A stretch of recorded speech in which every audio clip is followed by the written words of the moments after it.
홍수, 또 아브라함, 이삭, 야곱, 요셉,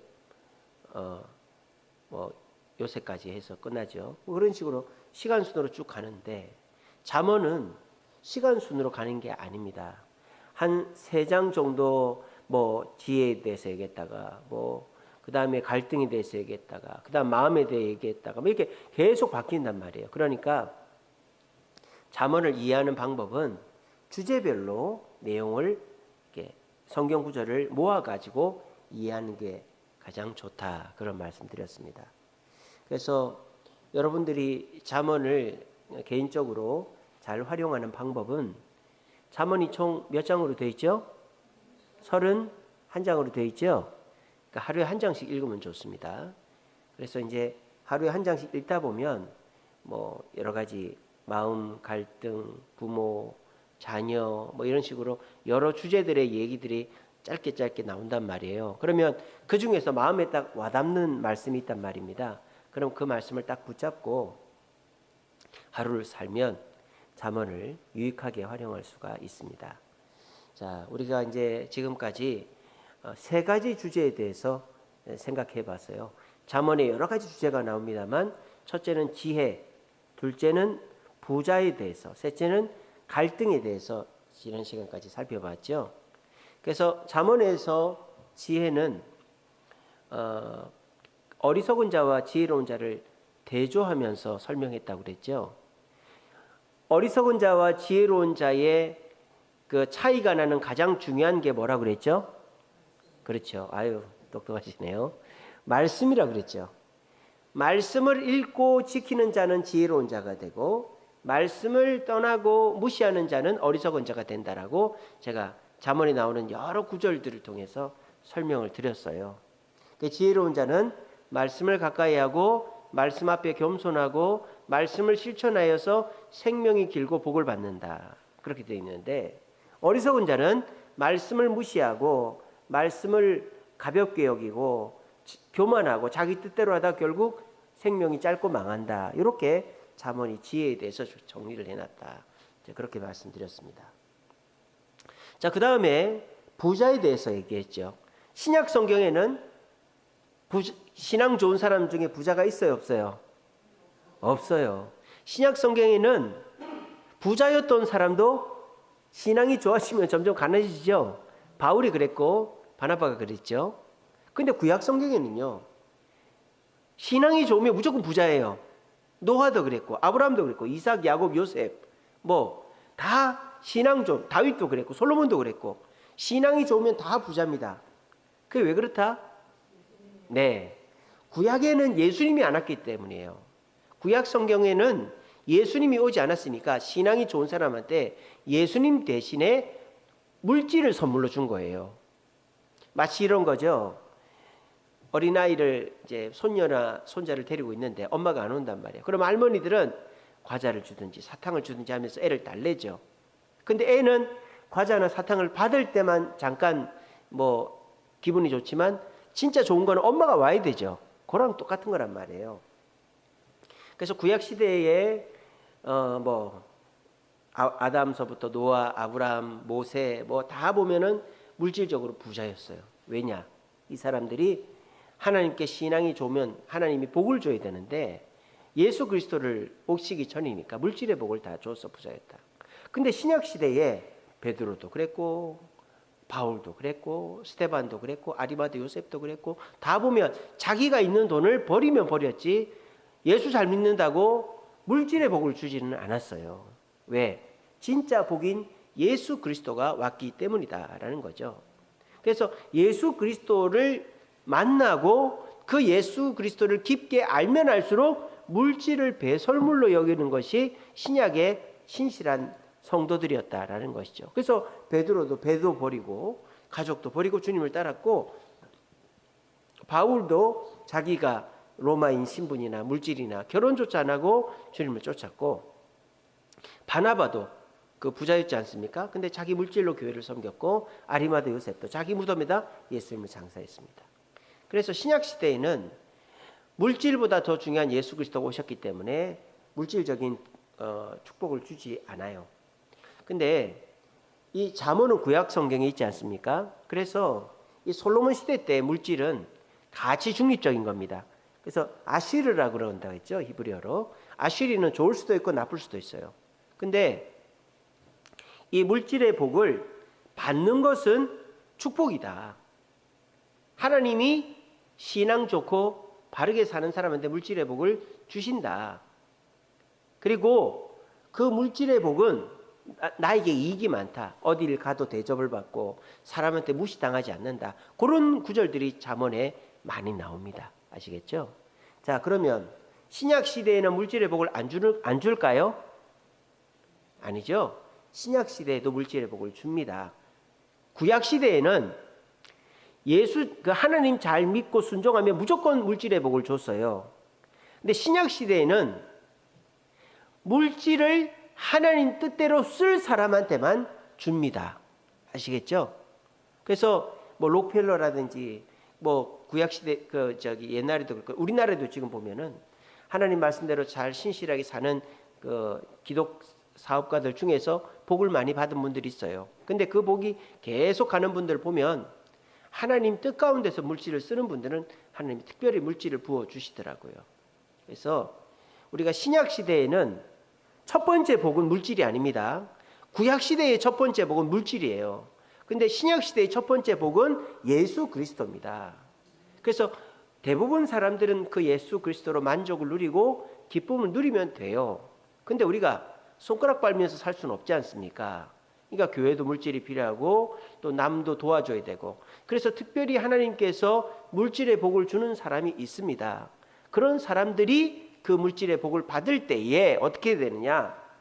주님의 뜻에 맞게 물질을 쓰면 그 물질의 복이 계속 가는 거예요. 죽을 때까지. 근데 하나님께 물질의 복을 받았는데 그거를 하나님 잊어버리고 사람도 안 돕고 나만 위해 쓰면 그 물질의 복이 한순간에 끊어져 버립니다. 여러분, 부자가요 거지 되는 건 한순간입니다. 저와 여러분들은 있는 돈 그냥 쓰면서 사니까 그 거지 될 일이 별로 없는데, 부자들은 투자를 하잖아요. 한 번 잘못 투자하면 다 통장의 잔고가 0이 돼버리. 0이 뭡니까? 마이너스가 되는 사람들이 있죠. 그래서 그 사업을 하는 분들은 사업을 해야 돼요. 실패를 두려워하면 안 돼요. 저기 핀란드라는 나라가 있습니다. 전 세계에서 제일 행복한 나라 핀란드라고 하잖아요.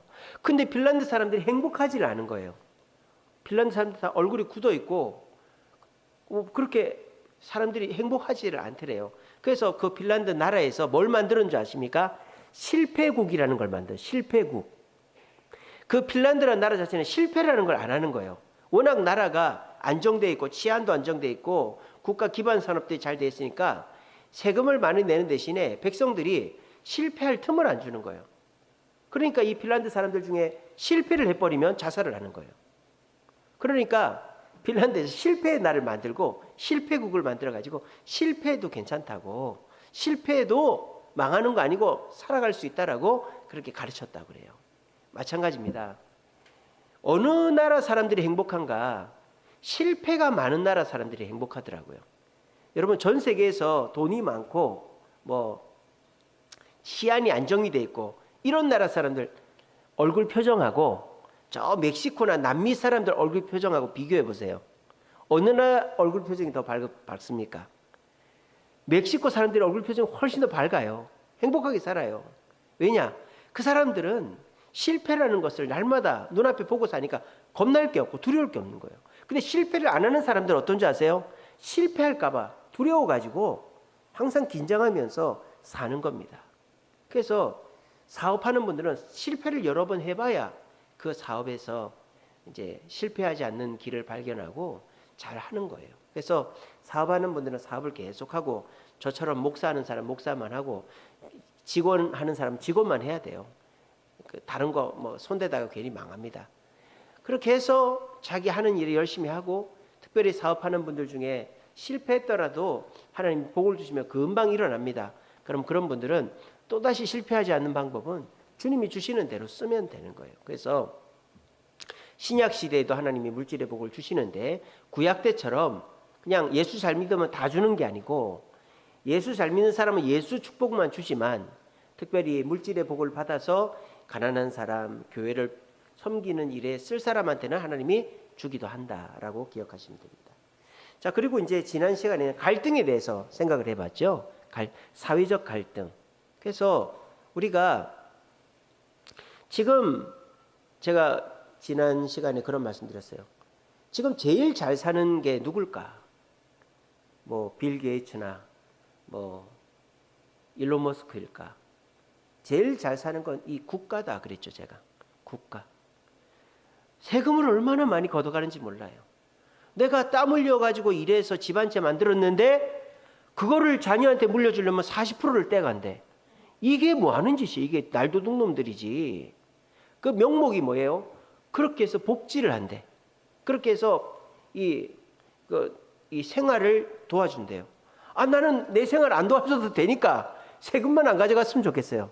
물론 저는 세금 낼 돈도 없지만. 그러니까 지금 이 전 세계가 기형적으로 가고 있는 거예요. 우리도 모르는 사이에 국가가 너무 커진 거예요. 그래서 뭐의 기능이 축소가 되느냐? 가정의 기능이 축소가 된 거예요.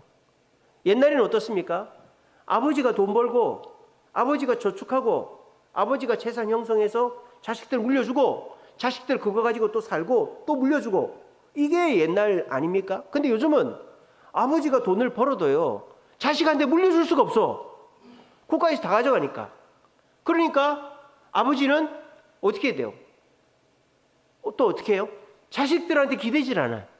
세금 냈으니까 국가에서 나를 노령연금을 주고 책임져 준다는 거예요. 이게 뭐예요? 부모 자식 치간이 서로가 이제는 서로에게 필요한 존재가 안 되는 거예요. 자녀도 부모 재산을 받으려고 부모한테 목매일 필요도 없고 부모도 자식한테 나를 노년에 부양해달라고 할 필요가 없어지는 거예요. 이게 현대 국가의 단점 중에 단점입니다. 국가가 너무 많은 돈을 가지고 백성들의 주머니 사정까지 뭐 20만 원씩 용돈 주고 30만 원씩 용돈 주고 이런 것까지 간섭을 하다 보니까 백성들이 거지가 되는 거예요. 국가의 예속이 돼버리는 거죠. 이거는 결코 바람직하지 않다.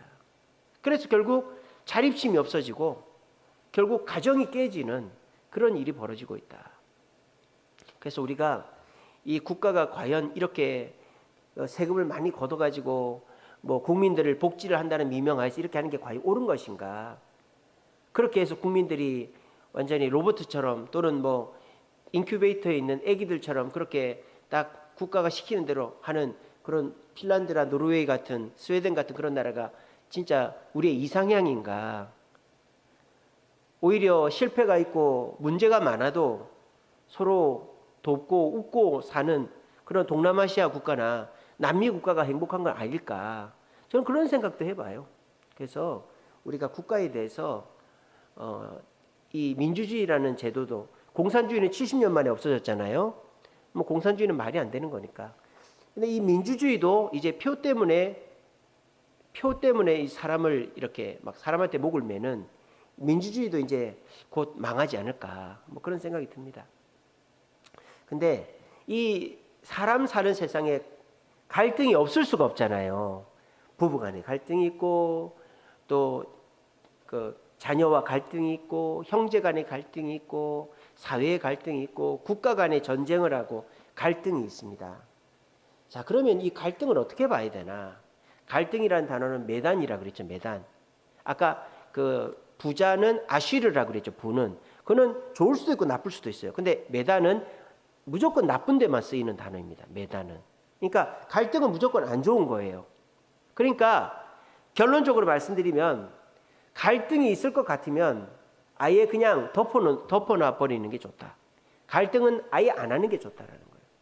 그래서 이제 잠언에서 이런 얘기들 하죠. 정치적 갈등이 있을 수 있죠. 근데 정치적 갈등에 대해서는 어떻게 해라? 권력자를 인정해라. 왜? 하나님이 그 권위를 주셨기 때문에. 그래서 5년, 4년 권력을 줬으면 그 5년, 4년은 지켜봐야지 꼴 보기 싫다고 쫓아내고 하면은 안 된다. 내가 내 편을 쫓아냈다? 그러면 내 편이 안 쫓겨난다는 보장이 있어요? 그러니까 그걸 어리석은 짓이라는 거예요. 그런 식으로 내 편이 아니니까 너는 2년 만에 나가. 내 편이니까 너는 더해. 이런 거는 예수 믿는 사람이 해서는 안 될 얘기예요. 권력은 하나님이 주시는 거고 우리가 합의해서 법으로 만든 거기 때문에 그거는 우리 모두가 지켜줘야 되는 겁니다. 그렇다고 해서 권력자가 마음대로 하면 되느냐? 아니다. 공정하게 재판해야 된다라는 겁니다. 그리고 이 잠언이 특징적인 게 뭐냐? 불의를 행하는 권력자는 어떻게 해야 되느냐? 달래라고 돼 있어요. 달래라고. 불의를 행하는 나쁜 짓을 하는 권력자라도 막 쫓아내고 이러지 말고 달래라고. 제가 그 예를 들어드렸죠. 북아프리카나 중동에 그 독재자들이 있었어요. 카다피 이런 사람들, 후세인 이런 사람들. 자, 그런 사람들이 독재할 때하고 지금하고 언제가 행복할까요? 지금이 훨씬 불행합니다. 리비아, 카다피가 독재할 때 훨씬 행복했고요. 이라크는 지금 나라 자체가 IS에 먹혔잖아요. 후세인이 독재할 때가 훨씬 행복했어요. 권력이라는 것, 질서라는 것이 있어야 노인과 여자들이 보호를 받는 겁니다. 근데 권력이라는 것을 그냥 무너뜨려 버리면 힘 있는 사람이 독재자보다 더 나쁜 짓을 하는 거예요. 그래서 성경 잠언은 뭐라고 합니까? 독재를 하고 나쁜 짓을 하는 권력자라도 달래서라도 그 약자들을 돌보게끔 하라고 돼 있는 거예요. 그리고 경제적으로도 이 잠언이 참 특이하다고 그랬죠. 원래 가난한 사람은 성경에서 무조건 돌봐주라고 돼 있잖아요. 근데 성경에서 가난한 사람 어떻게 해라? 이 잠언에서만큼은 가난한 사람을 돌봐주되 사치와 향락이나 게으름 때문에 가난해진 사람은 자기 벌 때문에 그렇게 된 거기 때문에 내버려 두라 그랬어요. 왜? 제가 그런 말씀드렸죠. 이 솔로몬 시대 때는 중앙 집권적으로 나라가 바뀌었죠. 이렇게 분권 각 지파별로 살던 게 아니라 수도가 있고 왕이 있고 하니까 돈과 권력이 모이니까 사람들이 모여가지고 돈을 더 벌고 싶고 또 자기들이 이권을 얻고 싶고 이러다 보니까 막 사기가 판을 치고 막 이렇게 잘못된 행위들을 하다 보면 가난해지는 사람이 있다고 그랬어요. 근데 옛날에 지파별 사회는 어떻다고요? 고아와 과부는 아버지가 없는 사람인데 옛날에는 아버지가 없는 경우가 다 뭐예요? 전쟁터에 나가서 죽는 경우라 그랬죠. 그러니까 그런 경우에만 고아와 과부가 생기는데 솔로몬 시대 때는 아버지가 전쟁에서 죽지 않아도 고아와 과부가 생기는 거예요. 자기들 욕심과 사치와 향락 때문에. 그러니까 가난한 사람을 무조건 잘 대해주지 마라. 자기 죄로 그렇게 된 거다. 그 다음에 우리가 사회적으로도 친구를 사귈 때 어떻게 사귀라? 많은 사람을 사귀지 마라. 참 웃기죠? 사람은 많이 사귀면 좋잖아요. 옛날 지파별 사회에서는 그냥 이렇게 흩어져 살 때는 그냥 동네 사람들이 다 내 친구예요. 근데 이 중앙 집권적 사회에서는 믿을 사람이 없는 거예요. 왜? 사기꾼이 워낙 많으니까. 그래서 이 잠언에서는 사람을 100% 믿지 마라. 진실한 사람만 믿어라. 이렇게 돼 있어요. 신기하죠, 그죠? 이게 잠언의 특수성이에요. 사람을 다 믿고 사랑하고 가지 말고 진실한 사람을 가까이 하라라고 잠언이 되어 있습니다. 그래서 우리 지난 시간까지 잠언에서 말하는 지혜, 잠언에서 말하는 부, 잠언에서 말하는 갈등에 대해서 봤고 오늘은 마지막 시간으로 잠언에서 우리 마음, 우리는 마음이 이 심장에 있다고 생각하지만 히브리 사람들은 여기 있다고 생각합니다. 여기에.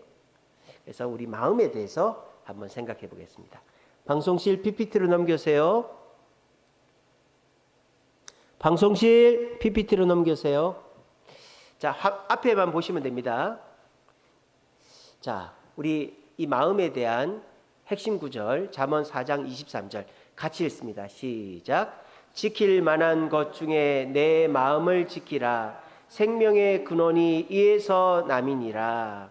자, 생명의 근원이 마음에서 난대요. 그래서 히브리인들은 마음이 영혼, 지식, 감정 모든 것의 집합체가 마음이래요. 아시겠죠? 그래서 마음이란 단어는 히브리어로 레브입니다. 레브인데 마음은 비밀의 영역이고 감정의 영역이고 이해의 영역이고 의지의 영역이고 영혼도 마음에 있다. 그렇게 히브리인들은 봅니다. 그래서 히브리인들은 우리 이 머리가 마음이고 이 모든 것을 다 가지고 있다. 그렇게 봅니다. 우리는 어떻게 합니까? 지식과 이성은 머리고 감성은 가슴이다. 이렇게 보지 않습니까? 이건 동양적 가치관이고 이 히브리인들은 이 머리가 지식과 감정과 이성과 영혼까지 다 가지고 있다. 그래서 우리의 모든 것의 집합체가 마음이고 우리는 마음을 지켜야 된다라고 얘기하고 있습니다. 그래서 여러분들이 잠언 4장 23절 말씀을 암송하시고 가슴에 새기시기 바랍니다. 우리가 마음이 다치면 안 돼요. 마음이 다치면. 우리가 그 교회에서 어디 야유회를 가거나 체육대회를 할 때 제가 꼭 기도하는 게 있습니다. 그게 뭐냐? 주님, 오늘 이렇게 우리 운동하고 놀러 와서 마음 다치는 분 없게 해주세요. 그렇게 기도합니다. 누가 말 한마디 했다고 그게 상처가 되고 삐지고 서로가 갈등이 생기면 놀러를 안 가는 이만 못해요. 그죠? 근데 마귀는요, 우리 몸은 안 다치고 우리 행사는 잘 됐는데 서로 마음 힘들게 해가지고 일을 망가뜨려 버리는 경우들이 많다라는 것입니다. 그래서 우리가 이 마음을 잘 지켜야 돼요. 어떨 때라도 놀러를 가서라도 사람이 방심할 때 사고가 나거든요. 그렇지 않습니까? 긴장하고 일할 때는 사고가 안 나요. 근데 어디 놀러 가거나 휴가철에 사고가 납니다. 근데 우리가 사고가 안 나려면은 이 마음가짐이 굉장히 중요하거든요. 근데 우리의 이 마음이라는 거를 우리가 어떻게 지켜야 될지를 잘 몰라요. 왜? 마음은 눈에 보이지 않잖아요. 사람은 저 사람 까칠한 사람이다. 조심하면 되고 저 사람 좋은 사람인데 친하게 지내자.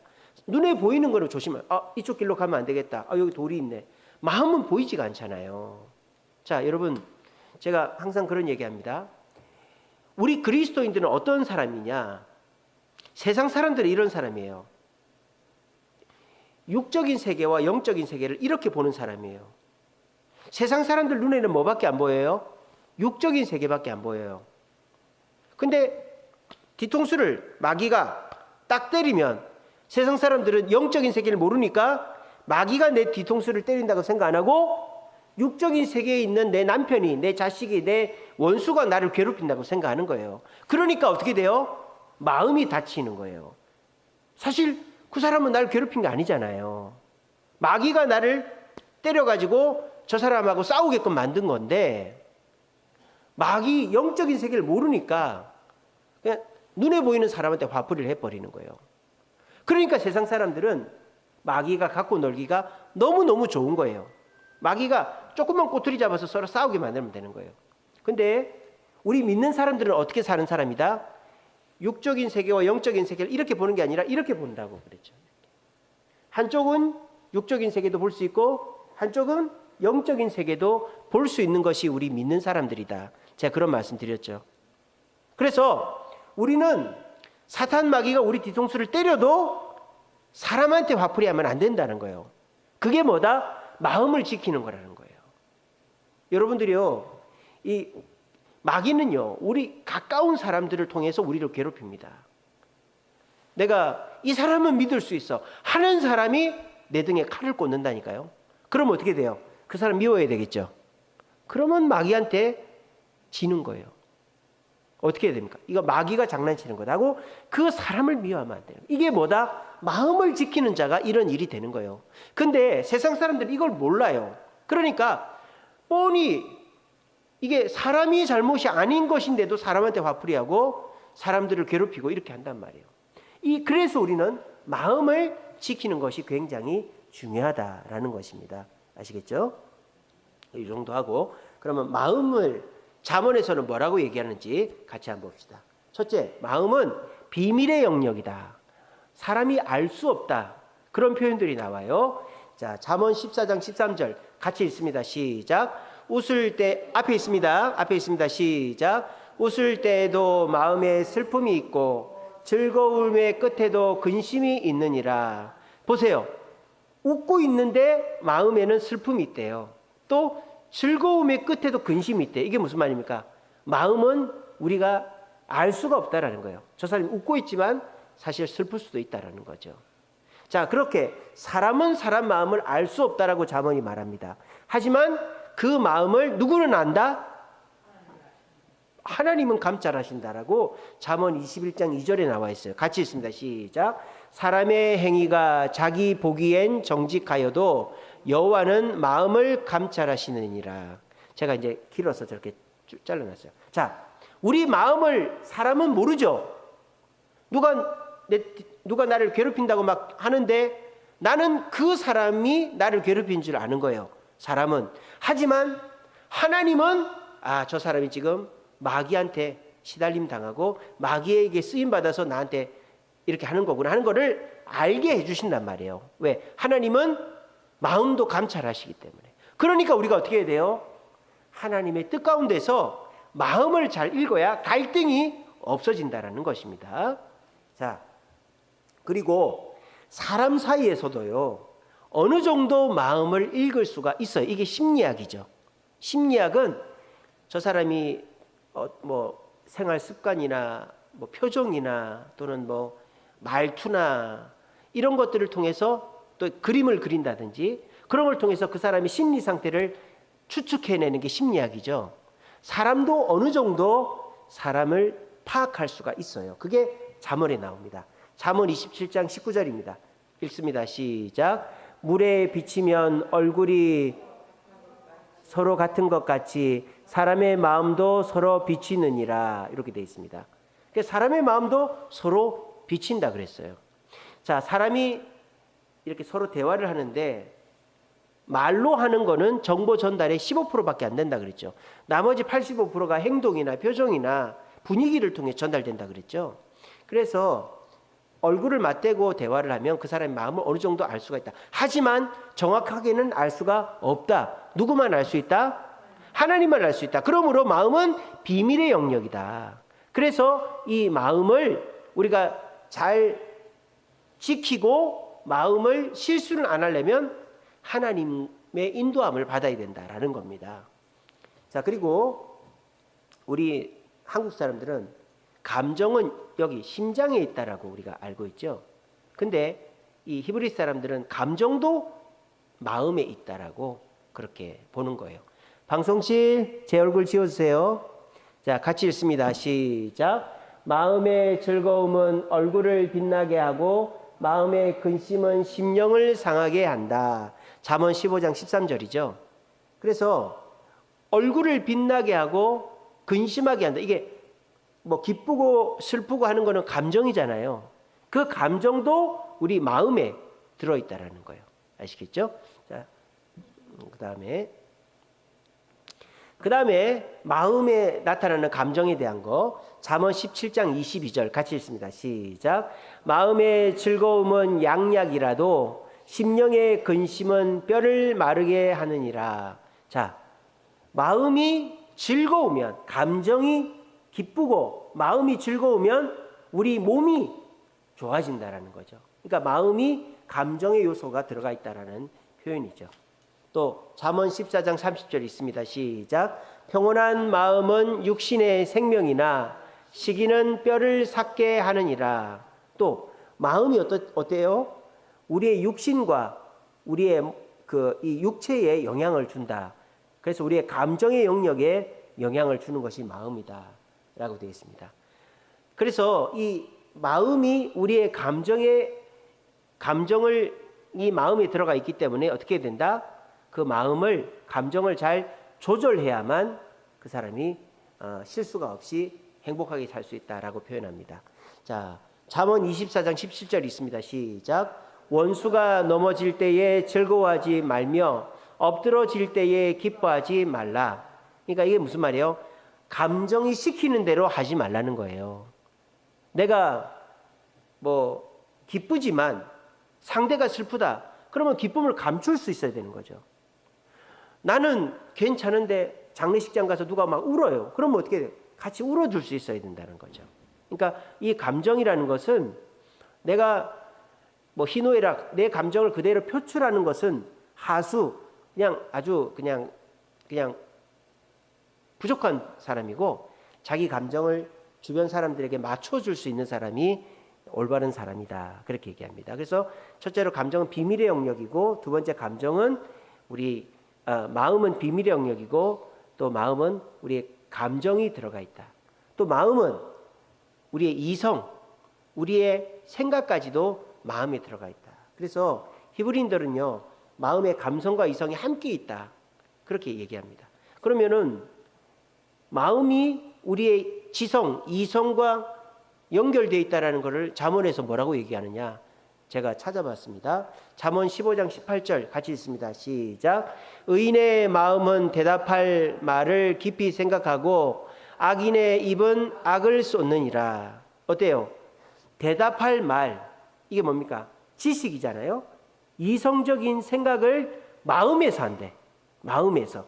우리는 마음은 감정의 요소고 지식은 머리에서 한다고 생각하는데 히브리인들은 이 머리에 감정도 있고 이성도 있는 거예요.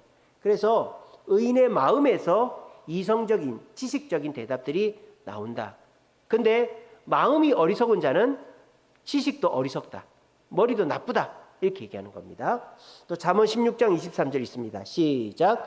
지혜로운 자의 마음은 입을 즐겁게 하고 또 그의 입술에 지식을 더한다. 지혜로운 자의 머리라고 하지 않죠. 지혜로운 자의 생각이라고 하지 않죠.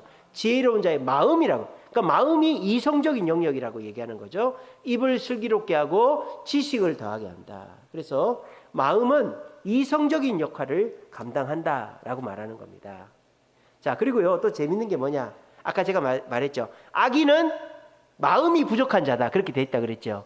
악인은 머리가 멍청한 것을 히브리서 잠언에서는 히브리인들은 머리가 멍청하면 마음이 멍청하면 악인이고 멍청한 사람이다. 이렇게 표현하는 거예요.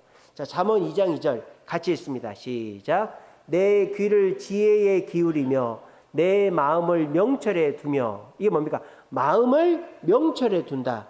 그러니까 지혜로운 자는 마음이 지혜로운 자다. 근데요, 3장 3절 읽습니다. 시작. 인자와 진리가 떠나지 말게 하고 내 목에 매어 내 마음판에 새기라. 인자와 진리가 마음에 달려있다는 거예요. 그죠? 진리가 마음에 달려있대요. 우리의 지식이. 근데 아까 그의 입술이 잠언 15장 18절에 보면 악인의 입은 악을 쏟는다. 이 말이 뭡니까? 마음이 어리석은 자는 어리석다 이렇게 얘기하는 거예요. 그게 우리의 상식으로는 안 맞죠. 우리는 머리가 어리석으면 어리석은 자다 이렇게 하지만 마음이 어리석으면 그 사람 어리석은 자다. 그렇게 히브리인들은 보는 겁니다. 그래서 히브리인들은 감정과 이성이 마음에 다 들어가 있다. 그리고 마음에는요, 우리의 의지적인 요소도 들어가 있다. 이거는 우리도 똑같죠. 마음 먹기 나름이다 이런 말 하지 않습니까? 그래서 히브리인들도 마음에 의적인 요소가 들어가 있습니다. 방송실, 예. 자, 같이 있습니다. 6장 25절 시작. 내 마음에 그의 아름다움을 탐하지 말며 그 눈꺼풀에 홀리지 말라. 이게 무슨 말입니까? 여자가 유혹을 해도 넘어가지 말라는 거죠. 근데 그게 의지잖아요. 넘어가지 않는 의지. 그게 마음에 달려있다라고 말하는 겁니다. 자, 그 다음에 우리가 마음을 훈련해야만 우리의 의지를 다스릴 수 있다. 이런 표현들이 잠언에 나와요.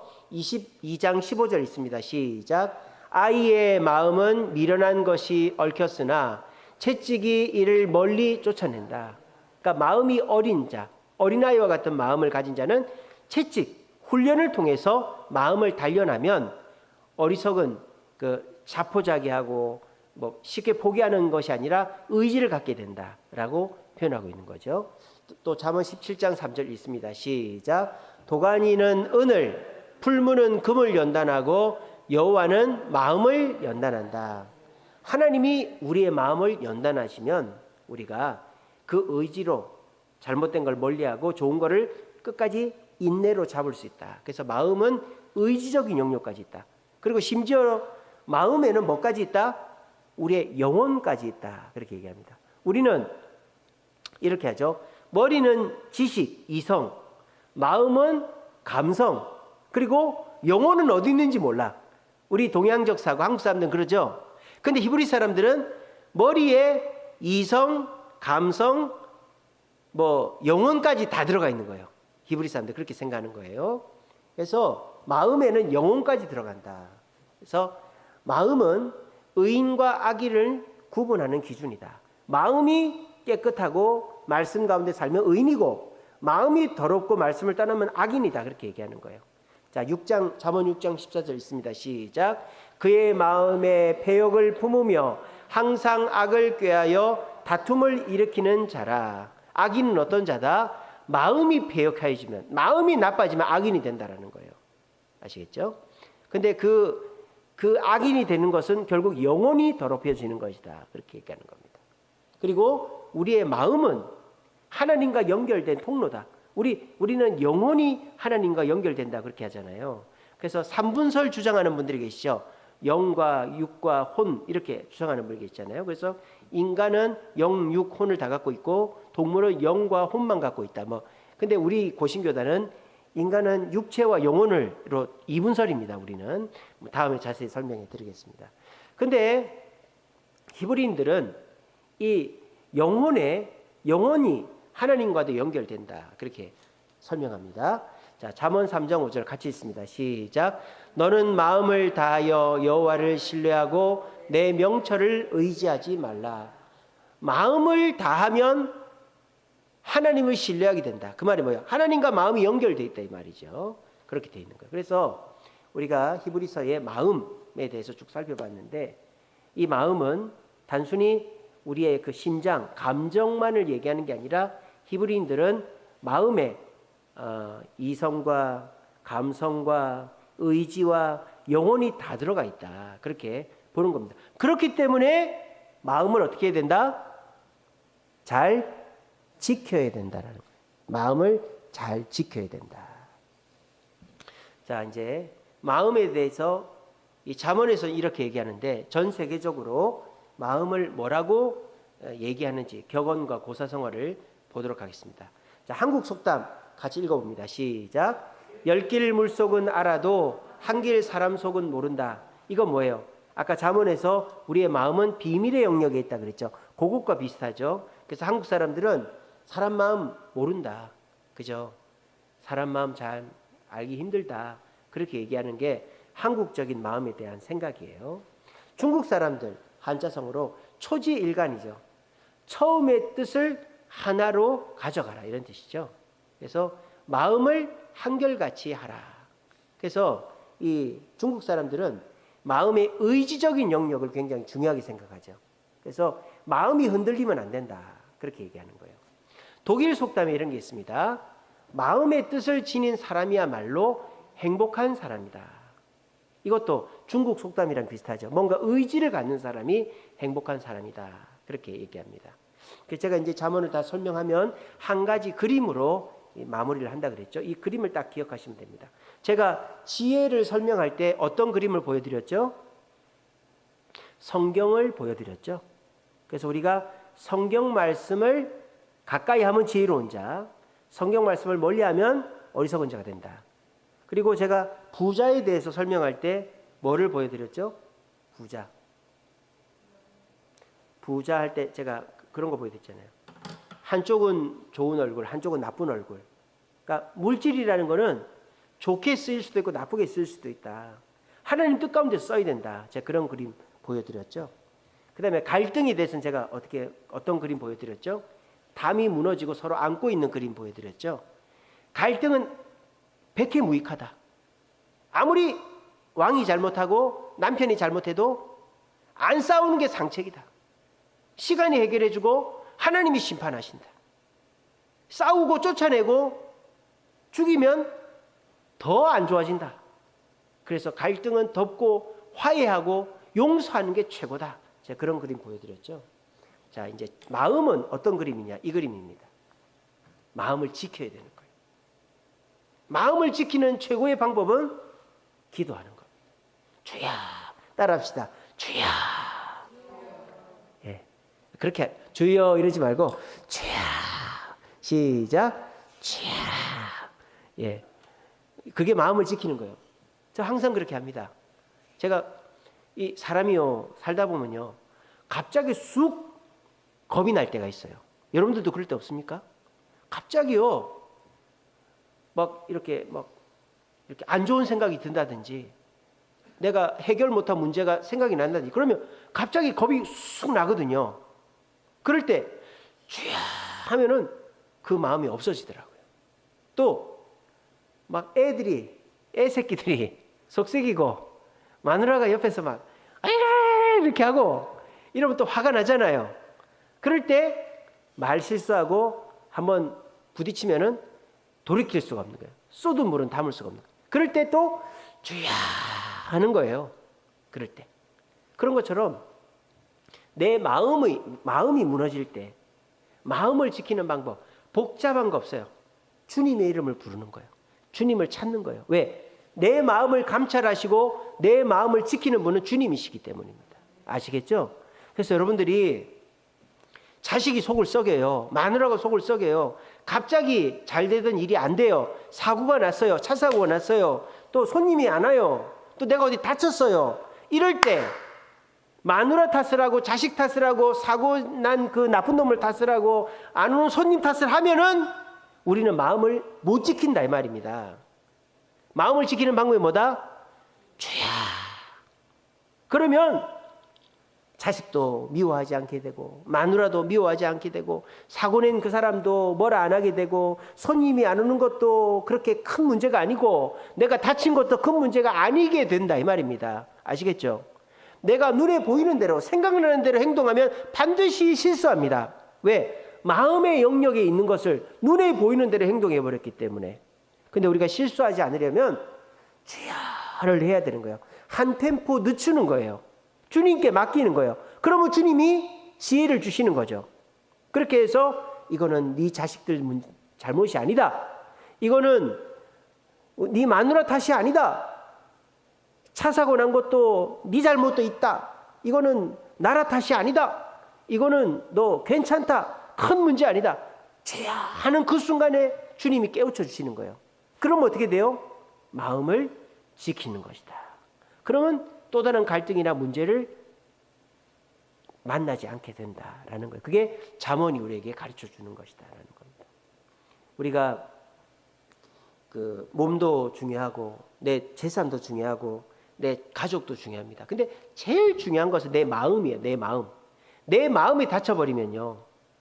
내 가정도 무너지고 내 자식도 무너지고 내 직장도 무너지고 내 신앙도 무너지고 내 마음이 무너지면. 근데요. 여러분 한 사람이 마음을 지키고 있잖아요. 그럼 여러분의 가정은 무너지지 않습니다. 여러분 한 사람이 마음을 지키고 있으면 남편이 무슨 짓을 해도 자식이 무슨 짓을 해도 내가 아이고 나가지고 그렇게 하면서 마음이 무너지지 않고 내가 마음을 지키고 있으면 가정은 무너지지 않습니다. 아이고 뭐 이런 집구석 없으면 그만이지. 자, 그런 집구석이라도 있는 게 좋아요. 병들어 누워있는 마누라라도 병들어 누워있는 마누라가 있어야 되는 거예요. 옛날에 그런다잖아요. 도둑놈이 막 올라 그러는데 집에 남편이 없는데 여보 밥 차려 갈게 이런다잖아요. 남편이 집에 있으면 도둑도 안 들어온다잖아요. 그런 것처럼 없는 것보다 있는 게 낫단 말이에요. 그러니까 우리가 내가 마음을 지키고요. 내 가정에서, 내 직장에서, 이 교회에서 나 하나 마음 지키고 있으면 절대 무너지지를 않는다라는 것입니다. 근데 그 마음을 지키려면 어떻게 된다? 주야 하라는 거예요.